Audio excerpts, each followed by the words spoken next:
Hello guys, welcome back to rose boutique. ఈ వీడియోలో వచ్చేసి ప్రసన్న గారు ఫ్రమ్ యూఎస్ కస్టమర్ అండి. ఇన్స్టాగ్రామ్ పేజ్ చూసి మనని కాంటాక్ట్ చేశారు. అయితే త్రూ కొరియర్ అనేసి మనకి శారీస్ అనేది సెండ్ చేశారు. సడన్గా హాఫ్ శారీ ఫంక్షన్ ప్లాన్ చేసుకున్నారంట, అందుకోసమే కొరియర్ చేశారు. అయితే దీనికి పాపకి మెయిన్ అవుట్ఫిట్ అనేది ఎలా డిజైన్ చేసామో చూద్దామండి. ఫస్ట్గా వచ్చేసి చూడండి, ఈ శారీ అనేది మనకి ప్రొవైడ్ చేశారు. లైట్ పింక్ అండ్ జెరీ వీవింగ్తో వచ్చిందండి. బోర్డర్ వచ్చేసి రెడ్ బోర్డర్. అయితే 1/2 ఇంచ్ ప్లీటింగ్తో అనేది మనం ఐరన్ ప్లీటెడ్ లెహెంగా ప్లాన్ చేసాం. చాలా బాగా వచ్చిందండి. ఇది చూడండి, ఇది విత్ క్యాన్ తీసుకున్నామండి. ఇప్పుడు హెవీ క్యాన్ ఇచ్చేసి అడల్ట్కి నార్మల్లీ హెవీ క్యాన్ ఇస్తూ ఉంటాము. అది ఇచ్చినప్పుడు మరీ ఎక్కువ పఫీగా వస్తుంది, కన్వీనియంట్గా ఉండదు కదా. అలాంటి వాళ్ళ కోసం స్మూత్ క్యాన్ కూడా, అంటే బేబీ క్యాన్ అని కూడా అంటూ ఉంటారు, దాన్ని ఇచ్చామండి. దీనివల్ల కంఫర్ట్గా కూడా ఉంటుంది. అయితే బ్లౌజ్ వచ్చి చూస్తే ఇది చూడండి, ఇది వచ్చి ప్యూర్ రా సిల్క్లో షిమ్మర్ తీసుకున్నామండి. అయితే దీనికి వచ్చేసి హ్యాండ్ పార్ట్ అనేది ఇదిగోండి ఇలా బోర్డర్ అనేది తీసుకున్నాము. పింక్ అండ్ రెడ్ కాంబినేషన్తో, థ్రెడ్ కాంబినేషన్తో మనం వర్క్ ఇచ్చాం. జద్దోజీ కట్ బీడ్ కాంబినేషన్తో చేసాము. పైన వచ్చేసి బుటీ కాంబినేషన్తో చేసాము.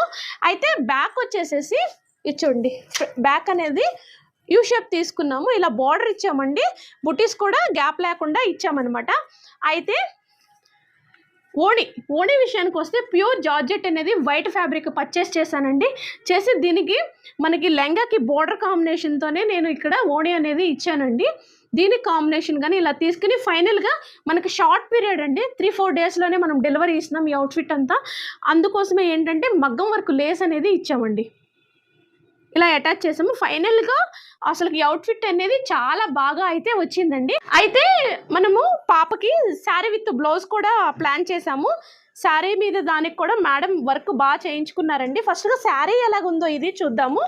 దీనికి హ్యాండ్మేడ్ శారీ టాజిల్స్, అది కూడా పట్టు టాజిల్స్ అనేది ఇచ్చామండి. చాలా బాగా వచ్చింది. అయితే దీనికి వర్క్ వచ్చి చూస్తే ప్యూర్ రా సిల్క్ ఫ్యాబ్రిక్ అనేది తీసుకున్నానండి. తీసుకుని దీనికి వర్క్ అయితే ఇలాగ ఇచ్చాము. పాట్ నెక్ తీసుకున్నాను, విత్ కట్ వర్క్ అయితే ఇచ్చాము. చాలా కంప్లీట్గా జద్దోజీ అండ్ థ్రెడ్ సెట్టింగ్ తీసుకోవడం వల్ల చాలా హెవీ లుక్ అయితే వచ్చిందండి. చూడండి, మ్యాచింగ్గా మగ్గం వర్క్ టాజెస్ కూడా ఇచ్చామన్నమాట. హ్యాండ్ పోర్షన్ వచ్చి చూస్తే చూడండి, మనకి శారీలో బ్లౌజ్ పట్టు బ్లౌజ్ వస్తుంది కదా, అది ఇక్కడ బోర్డర్ ఇచ్చుకున్నాను. కింద అనేది డబల్ బోర్డర్ అనేది ఇచ్చామండి. పైన సింగిల్ బోర్డర్ ఇచ్చి ప్లెయిన్ దానిలో బుటాస్ ఇచ్చానండి. ఫ్రంట్ పార్ట్ కూడా ఎలా ఉందో చూసేద్దామండి. ఇదైతే ఫ్రంట్ ఓపెన్ ఇచ్చాను, ఎందుకంటే శారీ మీద బ్లౌజ్ కాబట్టి. ఇది చూడండి, ఇలా అటాచ్మెంట్ ఇచ్చుకుంటూ ఆమ్ హోల్ కిందకు వచ్చేలాగా అటాచ్మెంట్కి ఇచ్చి ఈ షేప్ అనేది తీసుకున్నాము. ఫ్రంట్ నెక్ పోర్షన్ అయితే మేడం సెట్టింగ్ కూడా చూద్దామండి. పాప సెట్టింగ్ అయితే ఇలా ఉంది.